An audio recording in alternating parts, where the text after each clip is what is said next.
আমার দলের নেতা অন্যায়ভাবে তার উপর জুলুম অত্যাচার করবে, আমি মাস্তানি করতে দেবো না। কারণ মাস্তানির ফলাফল শেখ হাসিনা পেয়েছে, তার দলের নেতারা গুন্ডামি করার জন্য তার ফলাফল পেয়েছে।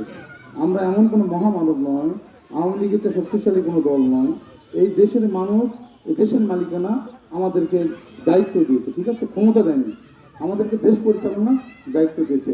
তারেক রহমান যেভাবে কাজগুলো করছে সেভাবে আমরা ডিসিপ্লিন মেনে কাজ করবো।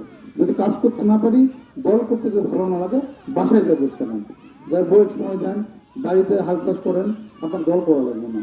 মাস্তানি আর নেতাগিরি একসাথে চলবে না। বোঝা গেছে আইনুল সাহেব?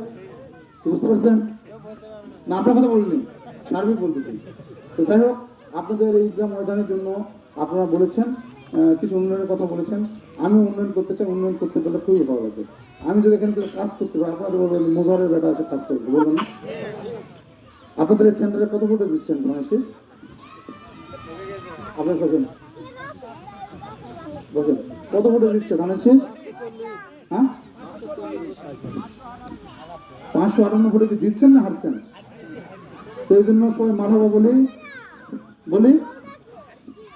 এটাও শুক্রিয়া আদায় করতে হবে, আল্লাহর যে কোনো নিয়ামত শুক্রিয়া আদায় করতে হবে। 540 জন লোক তো আমাকে এখানে ভোট দিয়েছে, তাই না? তাদের প্রতি কৃতজ্ঞতা জানাচ্ছি। যারা ভোট দিতে পারেননি তাদের প্রতি কৃতজ্ঞতা জানাচ্ছি। আপনারা আপনাদের মতামতের প্রতিফলন ঘটিয়েছেন। আমি আমার বিচারকের জায়গা থেকে আমি ইনশাল্লাহ আপনাদের এই ঈদগাহ মাঠের জন্য, উন্নয়নের জন্য আমি প্রাথমিক অবস্থায় অনেক ঈদগাহ মাঠ, অনেক মসজিদ, অনেক মাদ্রাসা, অনেক ইতিমখানা, ভাই সব জায়গায় পৌঁছাতে হবে, ঠিক আছে? জন্ম বছরে সব সমস্যার সমাধান হয়নি। আজকে যদি আমাদের সমাধান চান, আমি পারবো না। দায়িত্ব নেওয়া বুঝে কতদিন হলো? 25 দিন হলো, ঠিক আছে? তো যাই হোক, আপনাদের এই গ্রাম ময়দানের জন্য আমি উন্নয়নের জন্য আমি 2 লক্ষ টাকা নগদ ঘোষণা করলাম, ঠিক আছে?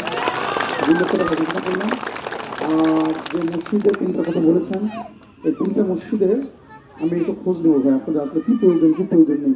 এমন কিছু মসজিদ আছে কিছুই পানি।